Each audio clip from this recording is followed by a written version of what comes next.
पिछले 60 वर्षों में आजादी के बाद आप सब जानते हैं, सरकार भी मानती है इस बात को कि जितना विकास हुआ है एलोपैथी चिकित्सा का, जितने डॉक्टर बढ़े हैं, जितनी दवाएं बढ़ी हैं, जितने हॉस्पिटल्स बढ़े हैं, जितनी सुविधाएं बढ़ी हैं, उतनी बीमारियां कई गुना गति से बढ़ गई। अब न हॉस्पिटल पर्याप्त हैं न डॉक्टर पर्याप्त हैं। आप अक्सर आए दिन अखबारों में समाचार पढ़ते होंगे, टीवी पर देखते होंगे कि लोगों को बिना इलाज के मर जाना पड़ता है, बिना दवा के मर जाना पड़ता है, हॉस्पिटल के बाहर बेचारे पड़े रहते हैं और डॉक्टर कहते हैं कि उनके ऊपर काम का इतना बोझा है कि वो सभी पेशेंट को अटेंड नहीं कर सकते। ये दोनों तरफ की बातें समझने के बाद मुझे वैद्य हार्डीकर जी की बात समझ में आई कि सब लोग अपनी चिकित्सा करने लगे हैं तो रास्ता खुलता है सभी के स्वस्थ होने का। तो मैंने एक दिन हार्डीकर जी को पूछा कि क्या यह संभव है कि हर आदमी अपनी चिकित्सा खुद कर ले, तो डॉक्टर की क्या जरूरत है? तो उन्होंने कहा है कि डॉक्टर क्या करता है, डॉक्टर क्या करता है, आपसे कुछ बातें पूछेगा, आपको भूख लगती है कि नहीं, प्यास लगती है कि नहीं, नींद आती है कि नहीं, खाना अच्छा लग रहा है कि नहीं, वगैरह वगैरह, और ये सब आप उसको बताएंगे। ये सब बताने के बाद वो अपना कंक्लूजन आपको बताएगा कि आपको फलाना रोग हुआ है या आपको ऐसी तकलीफ हुई है। मतलब क्या है, डॉक्टर ने जो कुछ बताया आपके कहने पर, वो कोई भगवान तो नहीं है, ऐसा डॉक्टर तो कहीं नहीं है कि जो आप कुछ भी ना कहो और बता दे कि आपको ऐसा है। शायद 250-300 साल पहले रहे होंगे ऐसे कुछ चिकित्सक जो नाड़ी देखते ही बात करते थे कि आपने 10 दिन पहले ये खाया।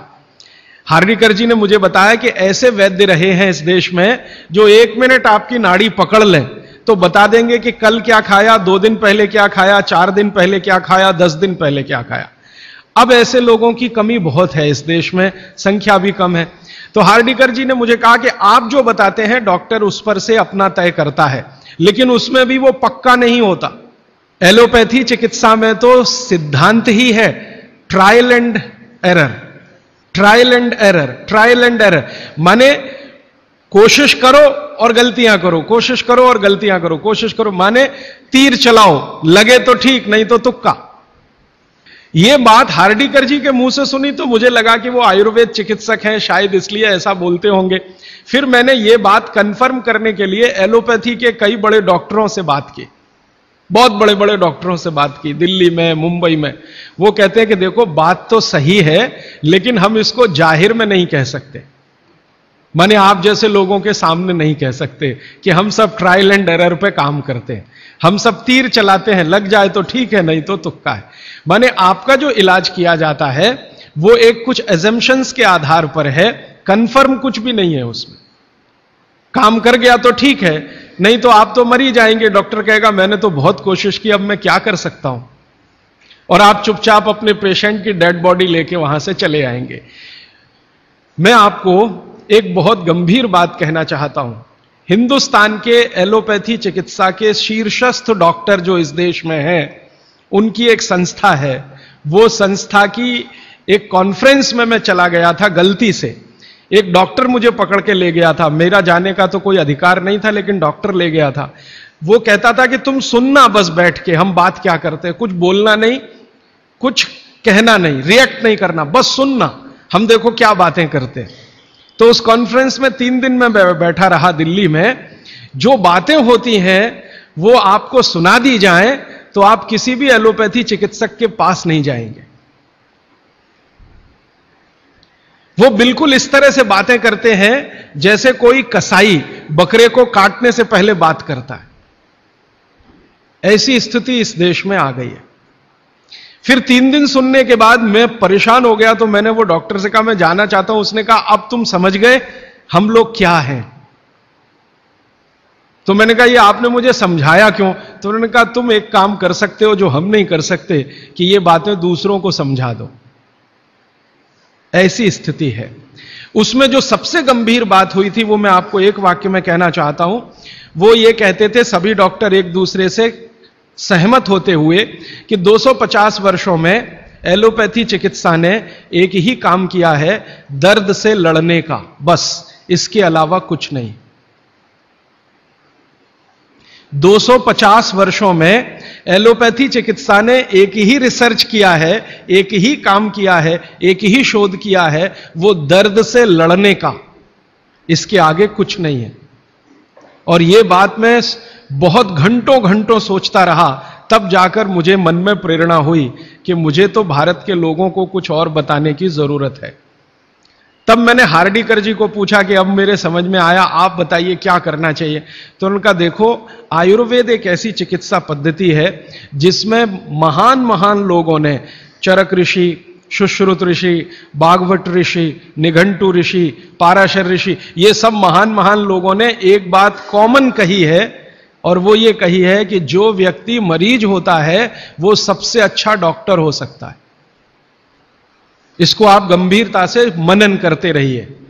ये बात चरक ने भी कही है, सुश्रुत ने भी कही है, बागभट्ट ने कही है, निघंटु ने कही है, पाराशर ने कही है कि जो रोगी होता है वो सबसे अच्छा डॉक्टर हो सकता है, क्योंकि उसको अपने दुख और तकलीफ का जितनी गहराई से महसूस हो सकता है वो किसी भी डॉक्टर को नहीं होता।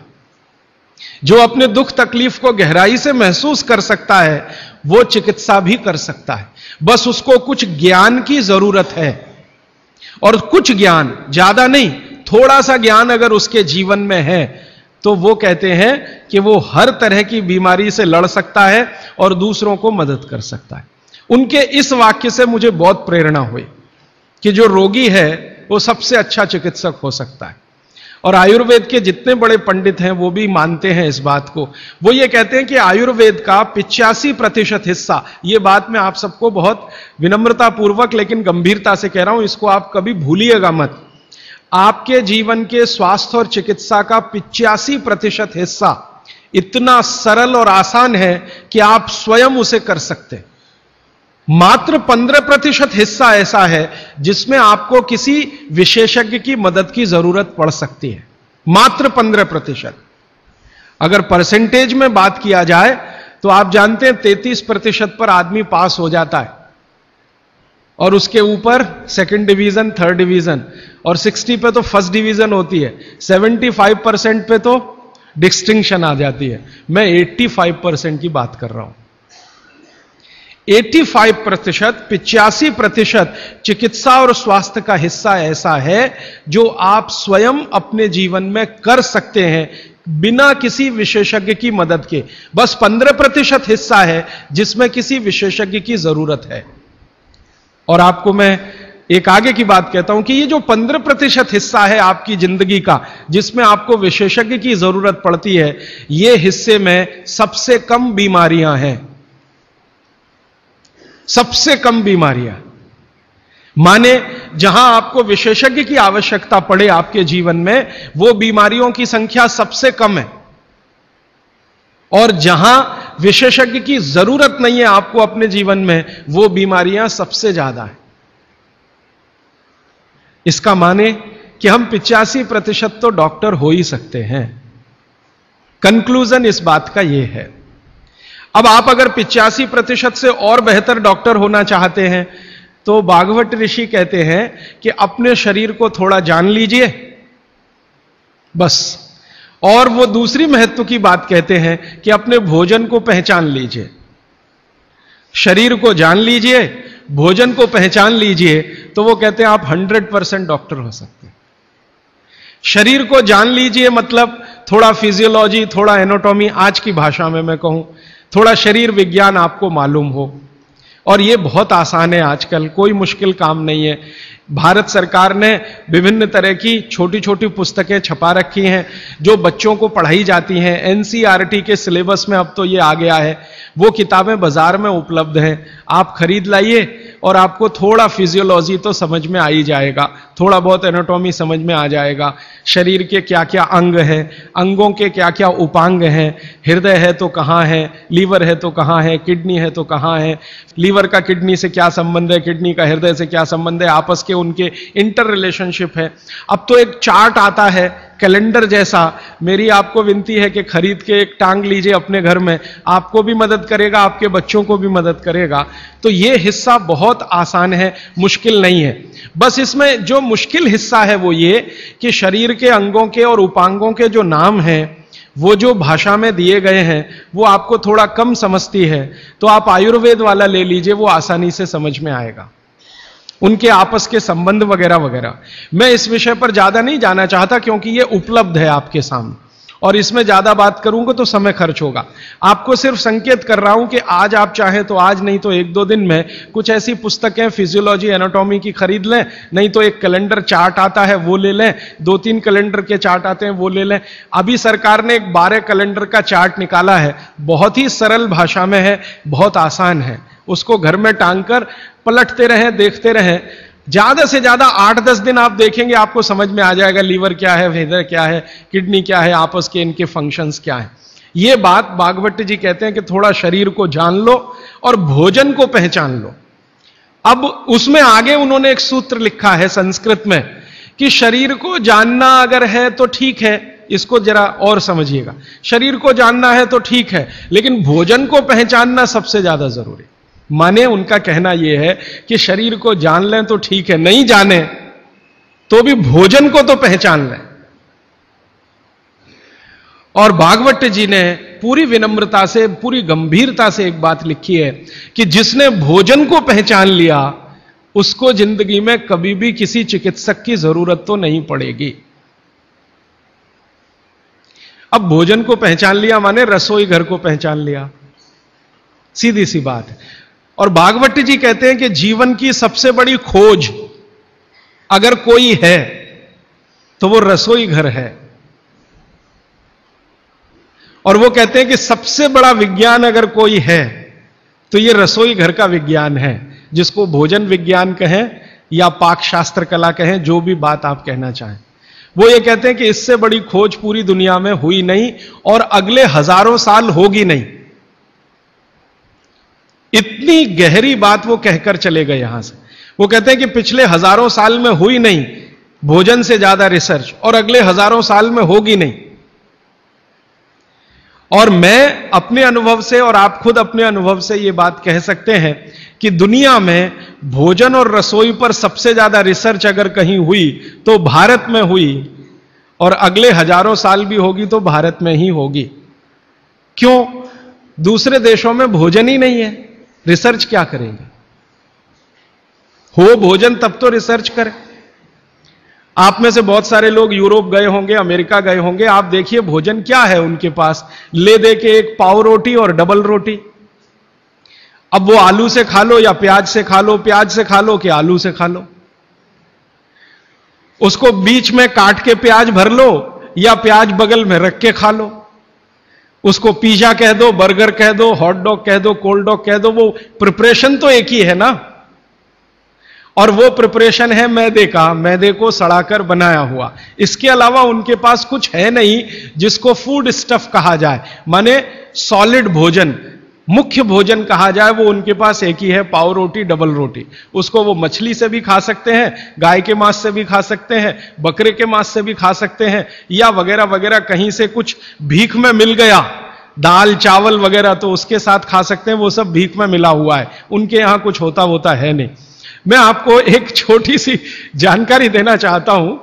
एक बार एक विदेशी व्यक्ति से मेरा झगड़ा हो गया, एक जर्मनी का व्यक्ति था, उससे झगड़ा हो गया।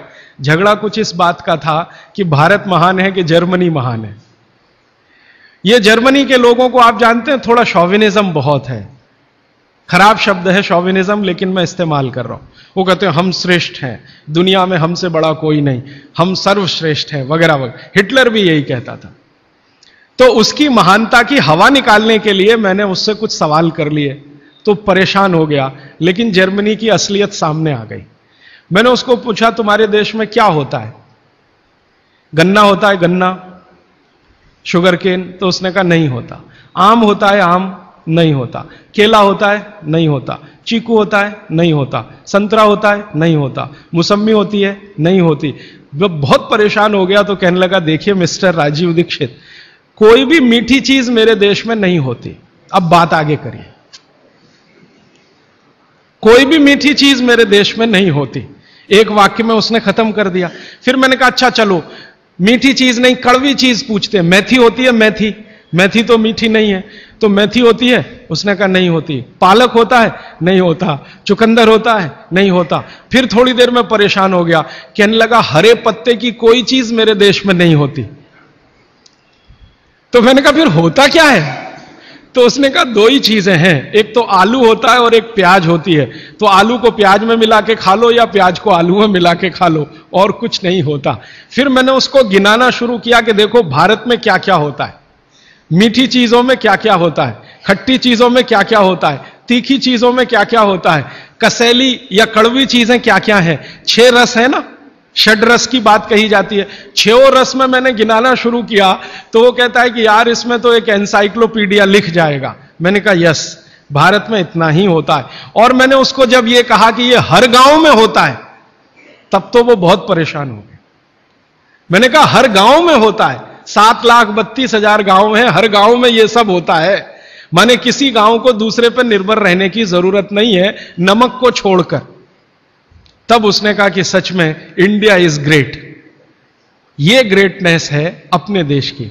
हमको अगर ये समझ में आती है तो भागवत जी की बातें हमको बहुत अच्छे से समझ में आएंगी। मैं भागवत जी के बारे में 1-2 जानकारी और देकर विषय पर आना चाहता हूं, ये भूमिका के रूप में कह रहा हूं। भागवत जी भारत देश के उन महान ऋषियों में गिने जाते हैं जिन्होंने चरक से भी ज्यादा काम किया।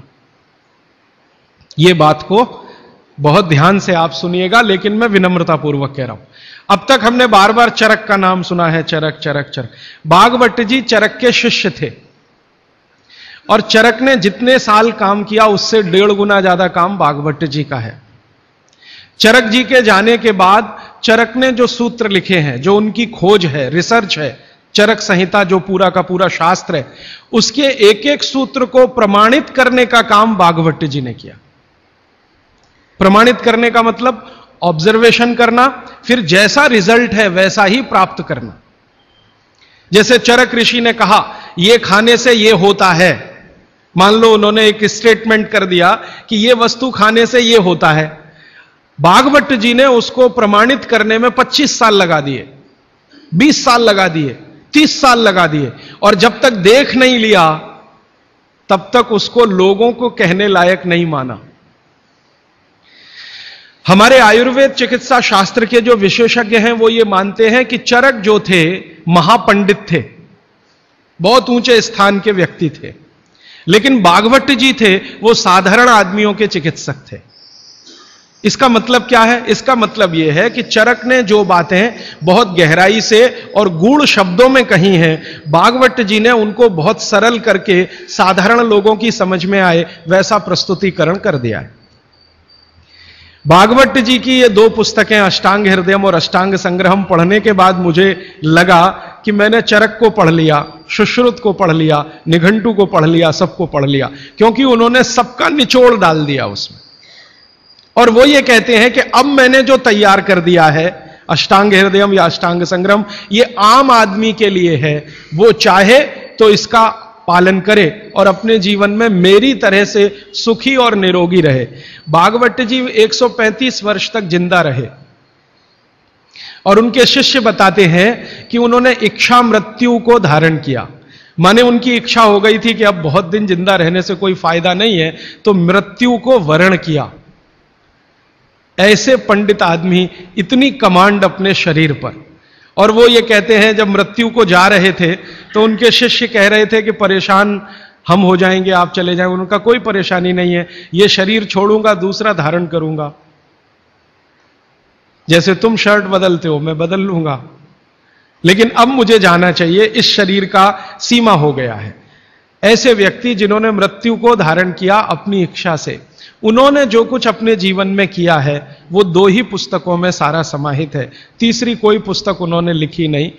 और वही दोनों पुस्तकों में कुल मिलाकर 7,000 सूत्र हैं।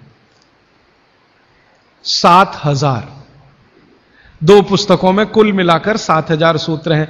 सभी सूत्र संस्कृत में हैं, ये तो आप जानते ही हैं, क्योंकि उस जमाने में हिंदी थी नहीं, तमिल थी नहीं, तेलुगु थी नहीं, ज्यादा से ज्यादा संस्कृत ही थी या प्राकृत थी। तो संस्कृत में उन्होंने सब कुछ लिखकर छोड़ दिया। वही सूत्र मैं पिछले कई वर्षों से पढ़ता रहा, 4-5 वर्षों से तो बहुत ज्यादा पढ़ रहा हूं। जब से मुझे मन में ये बात आई, पढ़ता रहा। और हमारा जो अभियान है, जो पूरे देश में हम चलाते हैं स्वदेशी के लिए, उससे ये बहुत गहराई से जुड़ा है।